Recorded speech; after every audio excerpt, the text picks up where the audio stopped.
Polar bear, animals in danger. Polar bear, animals in danger by Rod Theodorou.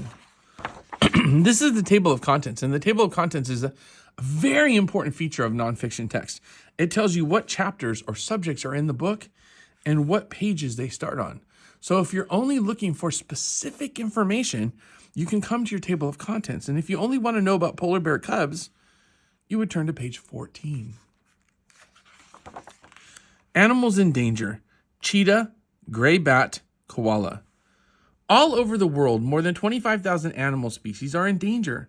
Some are in danger because their homes are being destroyed, and many are in danger because people hunt them.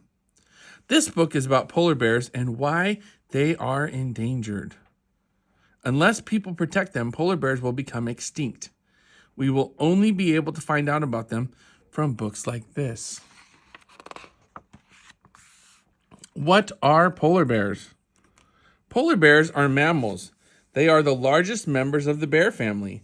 They are also the largest carnivores in the world that live on land. Polar bears are good swimmers.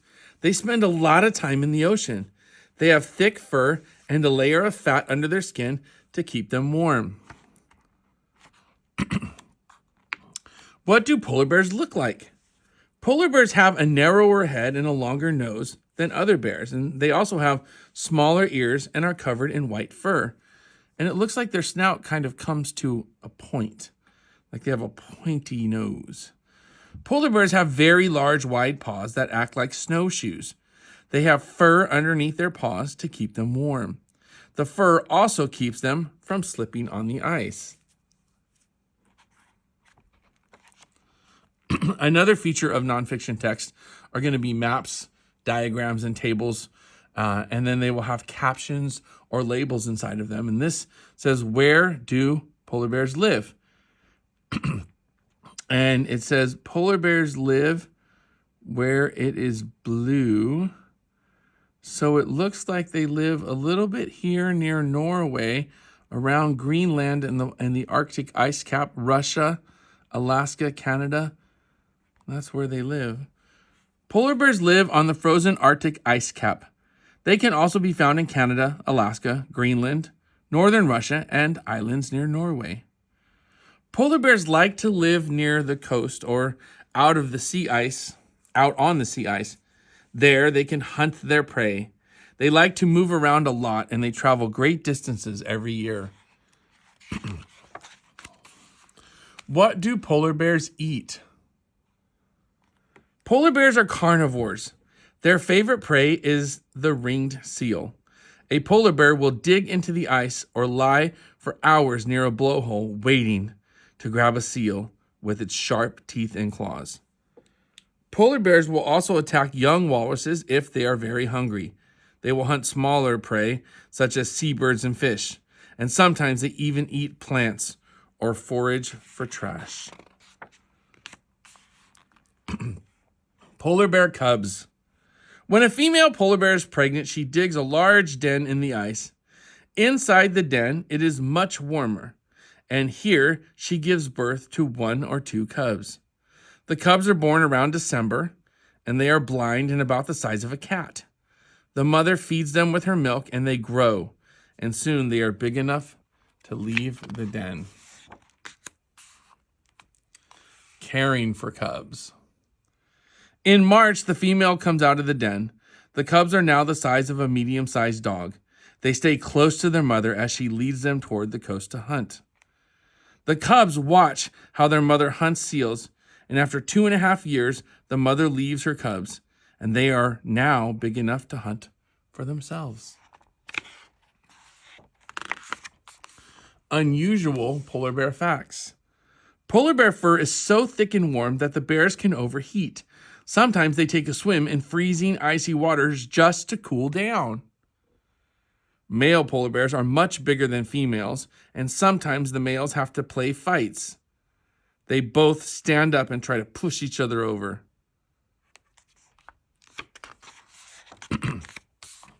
How many polar bears are there? Thousands of years ago, there were many more polar bears than there are today.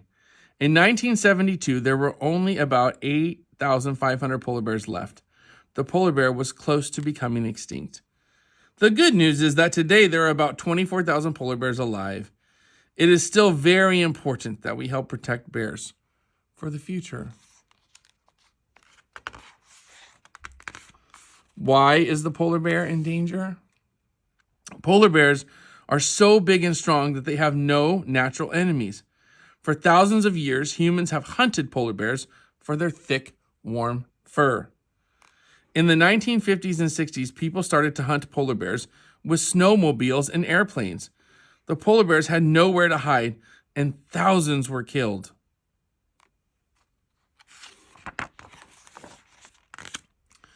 Oil exploration in the Arctic has harmed the polar bear. Oil spills poison the seals that the bears eat, and oil also ruins the polar bear's fur. Polar bears need large areas of ice to live on, and some scientists think our whole planet is getting warmer. The polar ice may be melting. This is very bad for the bears. Pollution is also a threat. How is the polar bear being helped? In 1973, the countries around the Arctic agreed to make the polar bear a protected species. They stopped most of the hunting, and now tourists hunt for polar bears, but they only take photographs. Conservation groups such as the World Wildlife Foundation are working to stop illegal hunting and save the polar bear. They are also trying to teach people how harmful pollution is. Another important feature of nonfiction text, tables and graphs. This graph shows the number of polar bears in 1900 was around 710,000, and now only about 24,000. World danger table, polar bears. So number when animal was listed as endangered, 8,500, and now there's 24,000. Black bear, the black bear is not endangered, but 18,000. Grizzly bear, there was 50,000 when it was listed as endangered, and now there's only 800 to 1,000. The sloth bear, there was 7,000 to 8,000 when it was listed in danger, and now there's about 10,000. Spectacle bear, the spectacle bear is not endangered, and there's 10,000 of them. There are many other bears in the world that are in danger of being extinct, and this table shows some of these animals. This talks about how you can help the polar bear, and if you want to raise money, these are places you can send money to help them. These are more books that you can read to learn about the polar bear. This is the glossary. The glossary is a very important feature of nonfiction text. It gives you important vocabulary words that were in the text, and it tells you the definition of those words next to it. This is the index. The index also lists important vocabulary words that are in the text, and then it tells you what pages in the text those vocabulary words are listed on. This book is Polar Bear. I hope you loved it.